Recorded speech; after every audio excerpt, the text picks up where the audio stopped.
কাঞ্চনজঙ্ঘা এক্সপ্রেসের ভয়াবহ দুর্ঘটনায় মৃত ঘুষকরার ৫ নম্বর ওয়ার্ডের বাসিন্দা বিউটি বেগমের নিথর দেহ ফিরল ইটিচাঁদার গ্রামের বাড়িতে।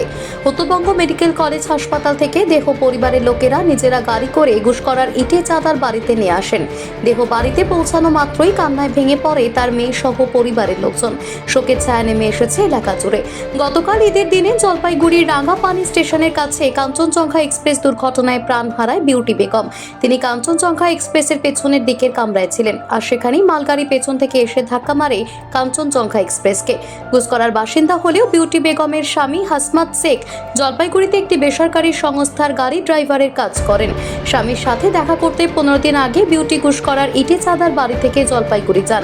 সেখান থেকে গতকাল বাড়ি ফেরার পথে ভয়ঙ্কর রেল দুর্ঘটনার কবলে পড়ে যান তিনি। গতকালই খবর পাওয়া মাত্র পরিবারের লোকজন ছুটে গিয়েছিলেন উত্তরবঙ্গের উদ্দেশ্যে। সেখান থেকে তারা বিউটি বেগমের নিথর দেহ নিয়ে গ্রামের বাড়িতে ফিরেছেন সকালবেলায়। তবে সকালবেলায় দেহ বাড়িতে ফিরিয়ে এনে বাড়ির লোক রেলের ওপর ক্ষোভ উগরে দিয়ে অভিযোগ করেন তাদেরকে রেলের তরফ থেকে কোনো রকম দেহ আনার জন্য সহযোগিতা করা হয়নি। ডেডবডিকে শনাক্ত করার পরে তারপরে আমরা যে কাগজপাতি যে একটা ফর্মালিটি হয় সেটা আমরা পূরণ করলাম। পূরণ করার পরেও ডেডবডিকে নিয়ে যাওয়া হয়। এই যে বডি আনতে গিয়ে কোনো সমস্যার মধ্যে পড়তে হয়েছিল?